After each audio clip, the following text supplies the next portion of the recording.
नमस्कार दोस्तों, सीखो सिंपली में आपका स्वागत है और इस वीडियो में हम देखेंगे नेशनल एजुकेशन पॉलिसी राष्ट्रीय शिक्षा नीति जो अभी अभी एमएचआरडी ने अप्रूव किया है वो क्या है।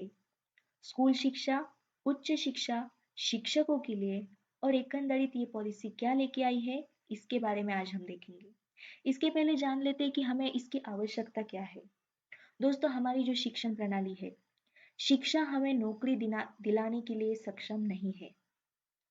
हमारा सिस्टम परीक्षा केंद्रित है, बस पढ़ो और परीक्षा दो।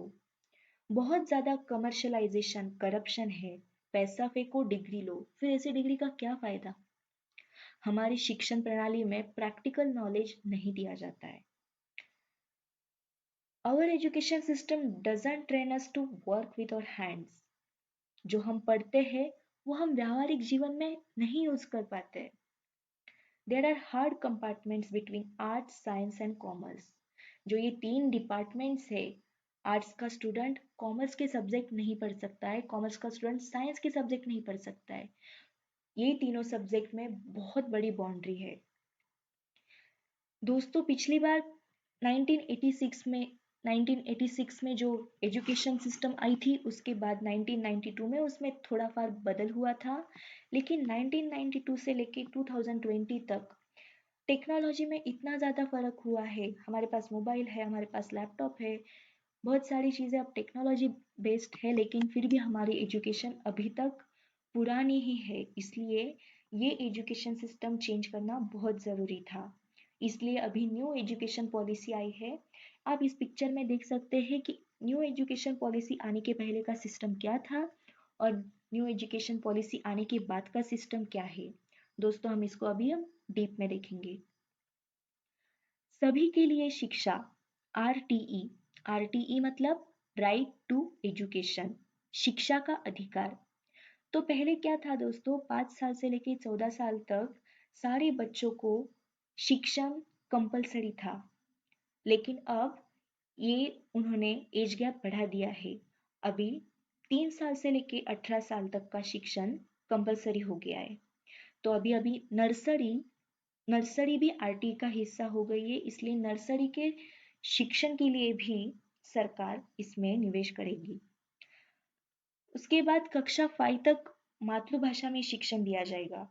मतलब जो जो भी स्टूडेंट कक्षा 5 तक है वो अपने मातृभाषा में पढ़ेंगे। अभी इंग्लिश मीडियम के स्कूलों में क्या बदलाव होगा वो देखना होगा, जिनमें स्कूल ड्रॉपआउट्स वाले भी शामिल है। नेक्स्ट देखते हैं 5+3+3+4। तो दोस्तों, ये क्या है। तो इसमें 5 साल का फाउंडेशनल स्टेज है, जो आपका नर्सरी है प्लस आपकी पहली इकाई प्लस आपकी दूसरी इकाई। ये 5 साल मिला के आपका फाउंडेशनल स्टेज है। वहां पे आपको बेसिक पढ़ाया जाएगा, addition, subtraction, what are numbers and all this things. फिर आता है 3 साल का प्रिपरेटरी। तो ये स्टेज जो है, इसमें तीसरी इकाई से लेके 5वीं इकाई तक का एजुकेशन शामिल होता है। तो ये आपका प्रिपरेटरी स्टेज है। आपको एजुकेशन लेने के लिए इसमें प्रिपेयर किया जा रहा है, इसलिए इसको बोलेंगे प्रिपरेटरी स्टेज। फिर आता है 3 साल का मिडल स्टेज। अब मिडल स्टेज है, आप प्रिपेयर हो चुके हो एजुकेशन लेने के लिए, अभी आपको बड़ा एजुकेशन लेने के लिए तैयार किया जा रहा है। वो है छठी इकाई से लेके 8वीं इकाई तक। ये है आपका मिडल स्टेज। फिर आता है 4 years of secondary stage. Secondary stage में आता है आपका क्लास 9 टू क्लास 12। तो ये 4 साल का आपका होगा सेकेंडरी स्टेज। तो दोस्तों, आप देख सकते हैं कि क्लास पहले जो था वो क्लास 1 to 10 का एक स्टेज था। फिर दूसरा स्टेज था क्लास 11 and 12 का। लेकिन अभी इसको 4 पार्ट्स में डिवाइड किया गया है। Pre primary plus class 1 and 2, then class 3 and 5, then class 6 to 8, then class 9 to 12।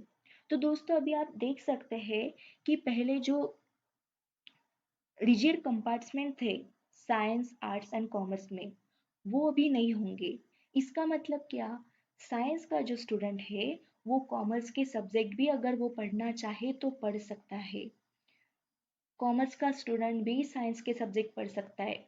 इसलिए हम किसी स्टूडेंट को ये नहीं बोलेंगे कि ये साइंस का स्टूडेंट है या फिर ये कॉमर्स का स्टूडेंट है या फिर ये आर्ट्स का स्टूडेंट है।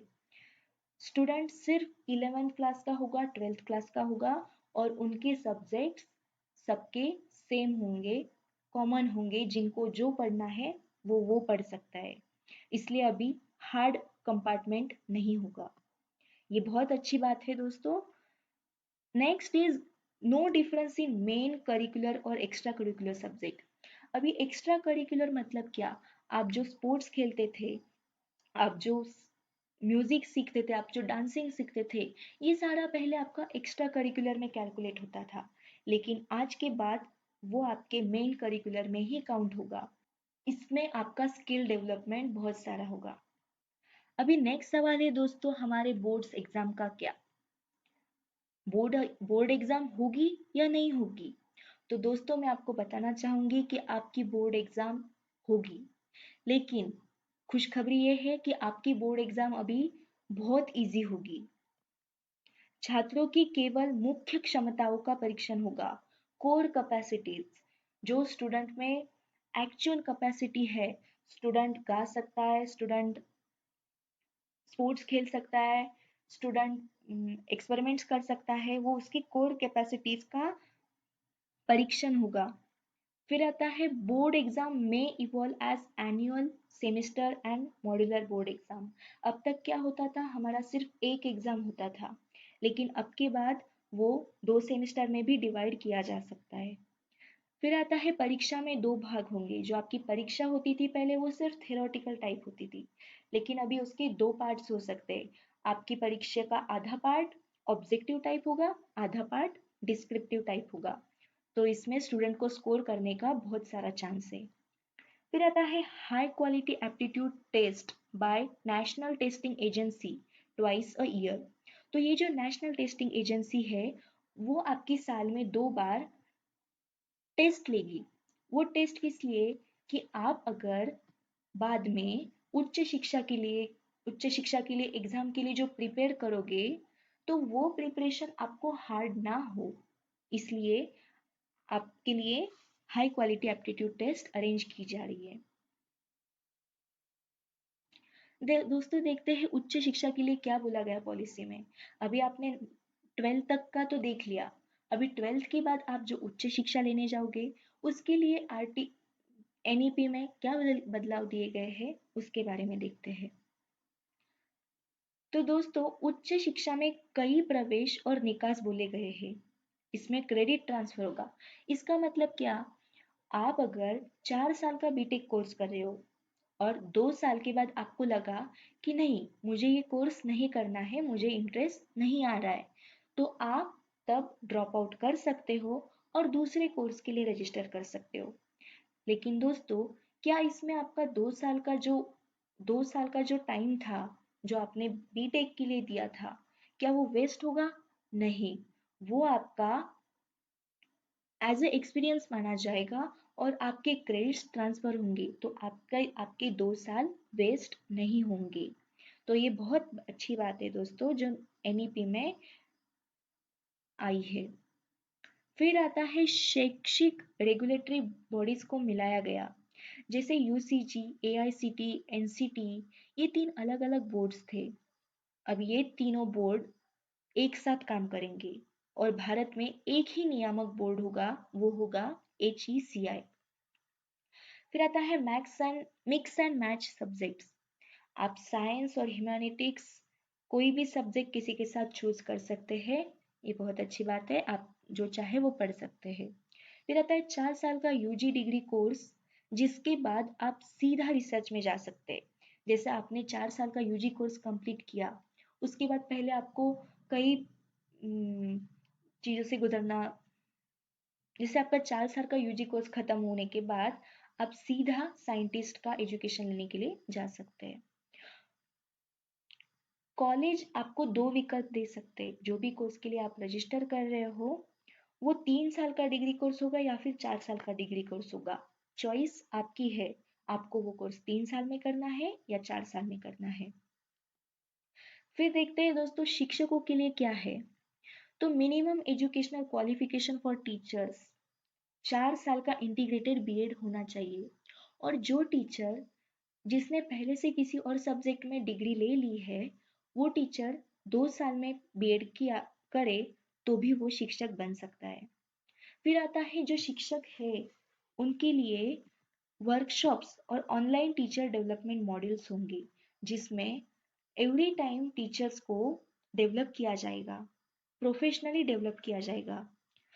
फिर ग्रामीण क्षेत्रों के शिक्षकों को बढ़ावा देने के लिए बीएड की पढ़ाई के लिए मेरिट आधारित छात्रवृत्ति भी आयोजित की है, ताकि रूरल एरियाज में जो बच्चे हैं जो टीचर बनना चाहते हैं वो भी बीएड पढ़ के आगे शिक्षक बन सके।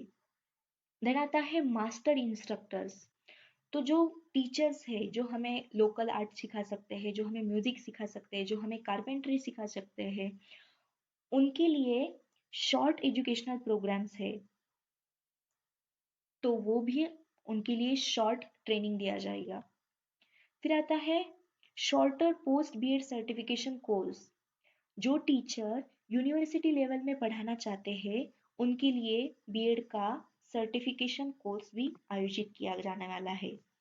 फिर आता है rigorous training using online teaching platforms and tools to become high quality online content creator. अभी जो हमारा शिक्षण होने वाला है ये ऑनलाइन होने वाला है, तो सारे शिक्षकों के लिए बहुत सारा ट्रेनिंग दिया जाएगा ताकि वो high quality online content create कर सके। उसके लिए स्वयं और शिक्षा ये दो प्रौद्योगिकी प्लेटफॉर्म्स का उपयोग किया जाएगा। फिर आता है एनईपी में कौन से बड़े बदलाव किए गए हैं। तो एमएचआरडी जो था ministry of human resource development, इसका नाम बदलकर अब मिनिस्ट्री ऑफ एजुकेशन किया गया है। नेशनल एजुकेशन टेक्नोलॉजी फोरम बनाया गया है जिससे सारी चीज़ें कंडक्ट होगी। फिर आता है एमफिल जो डिग्री दी जाती थी पहले वो अभी बंद कर दी गई है, अभी स्टूडेंट एमफिल की डिग्री के लिए एनरोल नहीं कर सकते। फिर आता है अपना जो भारत है वो अपने जीडीपी का 6% भाग एजुकेशन पे स्पेंड करेगा। फिर आता है 100% foreign colleges to open branch in India. जो फॉरेन कॉलेजेस है तो ऐसे 100 फॉरेन कॉलेजेस को 100 फॉरेन कॉलेजेस है जो हमारे भारत में अपनी ब्रांच खोल सकते हैं जहाँ पे हमारे बच्चे पढ़ सकते हैं। फिर आता है संस्कृत को इन्होंने हाईलाइट किया है, Sanskrit to be a mainstream language, और संस्कृत यूनिवर्सिटी को भी बहुभाषिक बनाया गया है। Holistic approach at higher education, multidisciplinary with more arts and humanities subject. तो हमारे हायर एजुकेशन में आर्ट्स एंड ह्यूमैनिटीज के सब्जेक्ट्स इंक्लूड किए जाएंगे। फिर आता है नेशनल टेस्टिंग एजेंसी, हमारे यूनिवर्सिटी के एडमिशन के लिए जो टेस्ट होती है वो सारे exams national testing agency conduct करेगी। इसके अतिरिक्त क्या दिया जाना चाहिए, मुझे लगता है ways to curb commercialisation and corruption in education institutes. They could have allowed legal ways to of profit making. लोग शिक्षा के आधार पर अपना नफा ना कमाएं, और इसके लिए उन्होंने क्या नॉर्म्स क्रिएट किए हैं, क्या उन्होंने स्टूडेंट की फीस पे अपर कैप क्रिएट किए हैं, इसके बारे में उनको एनईपी में बताना चाहिए। तो दोस्तों आपको अगर ये वीडियो अच्छा लगा हो तो लाइक ज़रूर कीजिए, शेयर कीजिए और हमारे चैनल को सब्सक्राइब कीजिए। दोस्तों ये वीडियो के एंड में मैं आपको एक सवाल पूछना चाहूँगी, आप इसका जवाब अपने कमेंट सेक्शन में दे सकते हैं। तो दोस्तों ये एनईपी में क्या बदलाव होने ज़रूरी है, इसके अलावा क्या और बदलाव होने चाहिए, या फिर जो बदलाव हुए हैं उसमें क्या नहीं होना चाहिए, ये आप हमें बता सकते हैं कमेंट सेक्शन में। Thank you so much.